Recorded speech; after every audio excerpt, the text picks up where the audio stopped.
오늘도 새벽을 깨워 기도의 자리로 나오신 성도님들을 주님의 이름으로 환영합니다. 사도신경을 고백함으로 새벽 기도회를 시작하도록 하겠습니다. 함께 고백하겠습니다. 전능하사 천지를 만드신 하나님 아버지를 내가 믿사오며 그 외아들 우리 주 예수 그리스도를 믿사오니 이는 성령으로 잉태하사 동정녀 마리아에게 나시고 본디오 빌라도에게 고난을 받으사 십자가에 못 박혀 죽으시고 장사한 지 사흘 만에 죽은 자 가운데서 다시 살아나시며 하늘에 오르사 전능하신 하나님 우편에 앉아 계시다가 저리로서 산 자와 죽은 자를 심판하러 오시리라. 성령을 믿사오며 거룩한 공회와 성도가 서로 교통하는 것과 죄를 사하여 주시는 것과 몸이 다시 사는 것과 영원히 사는 것을 믿사옵나이다. 아멘. 함께 부를 찬송가는 539장, 찬송가 539장 너 예수께 조용히 나와. 다 함께 찬양하시겠습니다.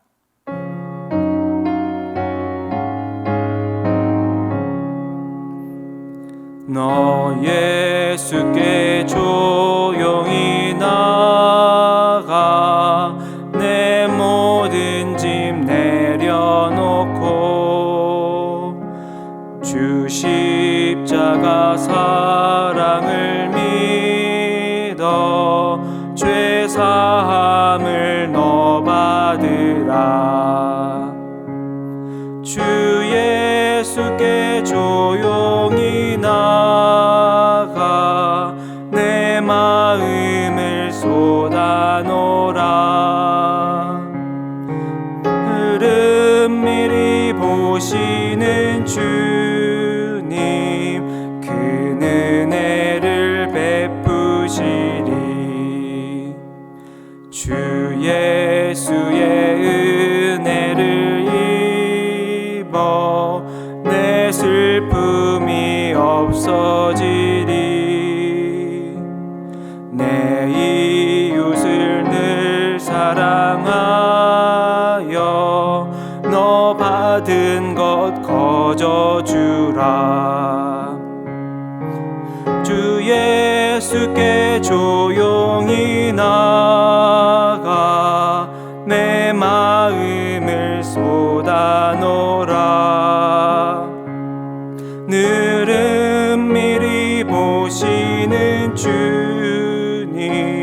그 은혜를 베푸시리. 주 예수를 집으로 삼아 늘 내 옆에 모시어라. 그 영원한 생명샘물에 내 마른 목 죽이어라. 그 예수께 조용히 나가 내 마음을 쏟아놓으라. 늘은 미리 보시는 주님 그 은혜를 베푸시리. 너 주님과 사귀어 살면 새 생명이 넘치리라. 주 예수를 찾는 이 앞에 참 밝은 빛 비추어라.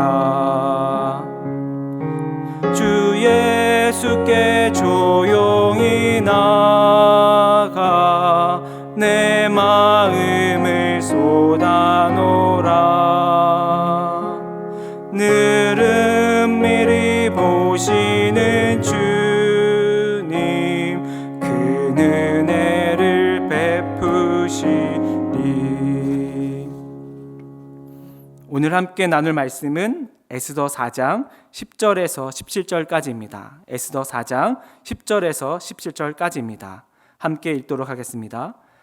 에스더가 하닥에게 이르되 너는 모르드게에게 전하기를 왕의 신하들과 왕의 각 지방 백성이 다 알거니와 남녀를 막론하고 부름을 받지 아니하고 안뜰에 들어가서 왕에게 나가면 오직 죽이는 법이요 왕이 그자에게 금규를 내밀어야 살 것이라.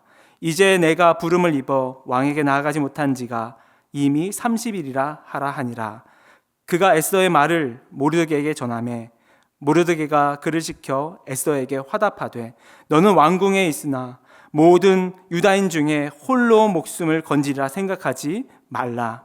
이때 내가 만일 잠잠하여 말이 없으면 유다인은 다른 데로 말미암아 노임과 구원을 얻으려니와 너와 내 아버지 집은 멸망하리라. 내가 왕후의 자리를 얻은 것이 이때를 위함이 아닌지 누가 알겠느냐 하니 에스더가 모르드게에게 화답하여 이르되 당신은 가서 수단에 있는 유다인을 다 모으고 나를 위하여 금식하되 밤낮 3일을 먹지도 말고 마시지도 마소서. 나도 나의 시녀와 더불어 이렇게 금식한 후에 규례를 어기고 왕에게 나아가리니 죽으면 죽으리이다 하니라. 모르드게가 가서 에스더가 명령한 대로 다 행하니라. 아멘. 학생들이 열심히 배우고 익히는 과정 중에 반드시 거쳐야 하는 과정이 있습니다. 그것은 시험이라는 과정입니다. 보통 학기의 중간에 그리고 학기 말에 이르게 되었을 때 그 시험을 치르게 됩니다. 제가 어렸을 때는 정말 시험이 싫었습니다. 정말 시험 없는 세상에 살고 싶다, 이런 말을 얼마나 외쳤는지도 모릅니다. 근데 조금 장성한 후에 또 제 자녀를 양육하면서 바라보니까 왜 시험을 보게 했는지 조금 그 이유를 알 것 같습니다. 시험을 치르기 전에는 그 지식이 내 것인지 아닌지를 알지를 못합니다. 시험을 통과해야 그 지식이 진짜 나의 지식이 되는 것이지요. 제 아들의 공부를 봐줄 때가 있습니다. 문제 푼 거를 가져오면 제가 채점을 해줍니다. 이렇게 맞았다, 이건 틀렸네 체크를 합니다. 옆에서 그러면 이렇게 얘기하는 거예요. 그거는 내가 아는 건데 실수했어. 아까는 생각이 안 났어. 그러면 제가 아들에게 꼭 해주는 말이 있습니다. 그거는 모르는 거야. 그거는 틀린 거야. 우리의 믿음도 시험을 거쳐야 합니다. 그래야 확인할 수 있습니다. 내가 아는 것 같은데, 내가 맞는 것 같은데, 내가 잠깐 생각이 안 난 것뿐인데 우리는 시험을 거쳐서 확인해야 합니다. 내 믿음이 진짜인지 가짜인지, 그 믿음이 내 것인지 아니면 그저 주워 들은 것인지 확인해야 합니다. 믿음은 결코 우리를 꽃길로만 인도하지는 않습니다. 오히려 어떤 길을 만나도 내가 주님만을 택할 수 있겠느냐라고 묻습니다. 그 길이 넓고 편한 길이 아닌데, 좁고 험한 길인데 그래도 주님을 따르겠느냐라고 묻고 있습니다. 에스더는 이 죽음의 위협 앞에서 죽으면 죽으리다 라고 담대한 고백으로 나아가게 됩니다. 이 믿음이 오늘 우리 모두에게 있길 소원합니다. 어떻게 에스더는 이렇게 담대한 믿음을 가질 수 있었을까요? 오늘 이 말씀을 통해서 살펴보고자 합니다. 하만의 계략에 의해서 이 유다 백성들은, 이 유다 민족들은 모두 죽을 위기에 처해졌습니다. 모르드게는 그래서 에스더에게 찾아가서 이야기를 하는 겁니다. 아하수에로 왕에게 나아가서 우리 민족을 살려달라고 간청을 해다오.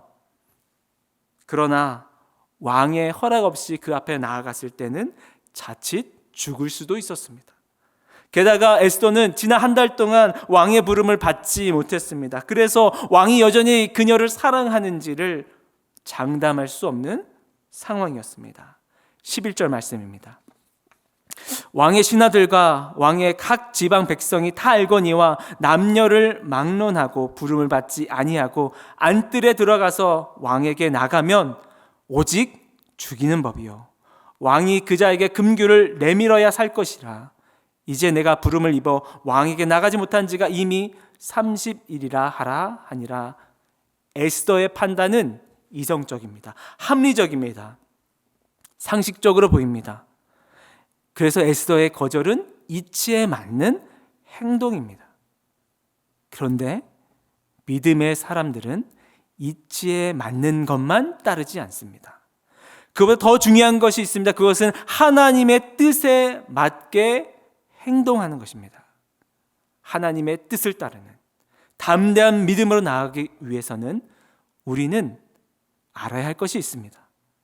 첫 번째, 이 문제가 바로 나의 문제임을 알아야 합니다. 13절 말씀입니다. 모르드게가 그를 시켜 에스더에게 화답하되 너는 왕궁에 있으니 모든 유다인 중에 홀로 목숨을 건지리라 생각하지 말라. 모르드게가 에스더의 생각을 교정해 줍니다. 이 일은 너의 문제야. 왕궁에만 있다고 안전하지 않아. 유다 민족의 목숨이 달려있는 일은 바로 너의 목숨도 달려있는 일이야. 우리는 안전한 왕궁을 택합니다. 왕궁에 있으면 안전할 거라 착각합니다. 그리고 우리는 외면하면 참 쉽습니다. 그건 내 문제가 아니야. 우리가 이 세상을 살아가면서 그 결핍과 아픔을 보더라도, 그 고통을 보더라도 그건 내 문제가 아니야. 외면하면 참 쉬워 보입니다. 나는 왕궁에 있는데 라고 착각하면서 말이죠. 그래서 더 나아가서는 이렇습니다. 내 인생에, 내 삶 속에 어려움이 닥쳐와도 그 문제가 내 것이라고 인정되지 않는 것이지요. 하나님, 왜 나에게 이런 시험을 주십니까? 하나님, 왜 나에게 이런 시련을 주십니까? 왜 나에게 이런 문제를 주시는 거예요? 번지수가 틀렸어요. 저한테 주실 것이 아니잖아요. 하나님, 이거 도로 가져가세요. 믿음의 사람들은 똑같이 고통을 당합니다. 똑같이 어려움을 당합니다. 그러나 믿음의 사람들에게 있어서 차이점은 그 문제를 어떤 방식으로 반응하느냐에 따라 달려 있습니다. 하나님은 어떤 믿음을 우리에게 요구하고 있습니까? 주님, 이 문제가 저의 문제입니다. 이 아픔이 저의 아픔입니다. 이 고통이 저의 고통입니다. 나의 아픔과 고통으로 끌어안는 사람. 두 번째 또 우리가 알아야 할 것이 있습니다. 그것은 이 문제가 바로 하나님의 문제임을 알아야 합니다. 14절 말씀입니다. 이때 내가 만일 잠잠하여 말이 없으면 유다인은 다른 데로 말미암아 노임과 구원을 얻으려니와 너와 내 아버지 집은 멸망하리라. 내가 왕후의 자리를 얻은 것이 이때를 위함이 아닌지 누가 알겠느냐 하니. 무서운 말씀입니다. 에스더야, 네가 바로 그 문제, 우리 유다 민족의 문제를 너와 상관없는 일로 여긴다면 하나님도 네 인생을 상관없다 여기실 거야. 그렇게 말하면서 이 모르드게가 얘기합니다. 하나님은 어떻게든 유다 백성들을 구원할 거야. 여기서 모르드게의 믿음을 볼 수 있는 겁니다. 네가 잠잠하여도, 네가 아무 일을 하지 않아도 하나님은 유다 백성들을 반드시 구원하실 거야. 모르드게에겐 그 믿음이 있는 겁니다. 우리가 왜 아픔과 고통을 나의 문제로 끌어안아야 합니까? 왜 우리가 그 고통을 피하지 아니하고 내 것으로 인정해야 합니까? 바로 그것이 내 일임과 동시에 하나님의 문제이기 때문입니다. 그렇기 때문에 우리는 그 문제 속에서, 그 어려움 속에서, 그 아픔 속에서 그 일을 주도적으로 행하시는, 그 일을 주도적으로 해결하시는 하나님을 보게 됩니다. 내가 아니라 하나님께서 하십니다. 바로 이것이 이때를 위한 믿음입니다. 나의 안위와 평안만을 추구하지 아니하고 세상의 아픔과 슬픔을, 그 고통을 내 일처럼 여기는 것. 나에게 그 아픔, 그 결핍을 보게 하시는 것은 나를 통해서 하나님께서 일하실 것이 있기 때문에 나에게 보여주셨구나 하는 겁니다. 우리가 그 문제를 내 것으로 여기고 또한 동시에 하나님의 문제로 여기고 하나님께 그 문제의 해결을 맡겨드릴 때 주님 당신께서 반드시 선을 행하시고 구원을 베푸시는 분인 줄 믿습니다 하고 나아갈 때에 하나님의 일하심을 경험할 수 있습니다. 16절 에스더는 이렇게 고백합니다.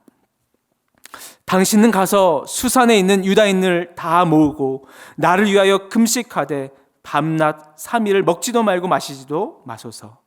나도 나의 시녀와 더불어 이렇게 금식한 후에 규례를 어기고 왕에게 나아가리니 죽으면 죽으리이다 하니라. 에스더의 믿음이 별처럼 빛나는 순간입니다. 죽으면 죽으리라. 이 담대한 고백, 그것은 이 유다 민족에 벌어진 그 상황을 나의 일로 여기고 또 동시에 하나님의 일로 여김으로써 반드시 구원하시는 하나님에 대한 전적인 신뢰, 그 믿음으로 오늘 담대하게 설 수 있게 된 것입니다. 오늘 우리가 우리 삶에, 우리 주변에 일어나는 그 고통의 문제를 내 것을 여기며 하나님의 일로 여길 때에 하나님께서 주도적으로 역사하시는 그 놀라운 역사를 보게 될 줄 믿습니다. 말씀 정리하겠습니다. 담대한 믿음의 고백은 반드시 강한 의지와 능력을 가지고 있는 사람들에게만 가능한 것이 아닙니다. 이 모든 일에 살아계신 하나님께서 개입하신다라는 믿음 있는 사람에게 가능한 일입니다. 또한 예수님께서는 우리에게 이렇게 말씀하셨습니다. 자기 목숨을 얻는 자는 잃을 것이요 나를 위하여 자기 목숨을 잃는 자는 얻으리라. 이 역설의 말씀을 주셨습니다. 주님께서 우리를 죽음 가운데 내버려 두지 아니하시고 이 땅으로 뛰어들어와 십자가를 지시고 대신 못 박혀 죽으셨습니다. 그리고 우리들에게 바로 그 십자가의 길을 따라오라라고 말씀하고 계십니다. 그리고 그 십자가의 길은 죽음을 넘어서 부활과 영원한 생명으로 나아가는 길이다 말씀하고 계십니다. 이 소망이 있는 자들이 오늘도 담대한 믿음으로 죽으면 죽으리다 라는 그 고백으로 살아갈 수 있는 것입니다. 오늘 그 믿음이, 그 소망이 오늘 우리 모두에게 있기를 주님의 이름으로 축원합니다. 기도하겠습니다. 주님, 우리는 삶 속에서 수많은 고통과 아픔을 마주하게 됩니다. 우리의 믿음이 바로 이때를 위한 것임을 깨닫게 하여 주시옵소서. 그래서 나의 평안보다 주님의 뜻을 구하게 하여 주시옵소서. 바로 그 속에서 하나님께서 개입하시고 바로 그 안에서 함께 하심을 전적으로 신뢰하며 그 믿음으로 따라가게 하여 주시옵소서. 예수님의 이름으로 기도합니다. 아멘. 오늘 주신 말씀을 붙들고 이렇게 기도하기 원합니다. 우리가 편안할 때뿐만 아니라 어려움을 당할 때에도 주님의 뜻을 구하며 기꺼이 주님을 따르는 믿음 되게 하여 주시옵소서. 또한 이 모든 만물을 다스리시고 우리 삶을 주관하시는 하나님을 전적으로 신뢰하며 담대한 믿음으로 살아갈 수 있도록 인도하여 주시옵소서. 이 기도 제목들을 붙들고 함께 기도하도록 하겠습니다. 기도하시겠습니다.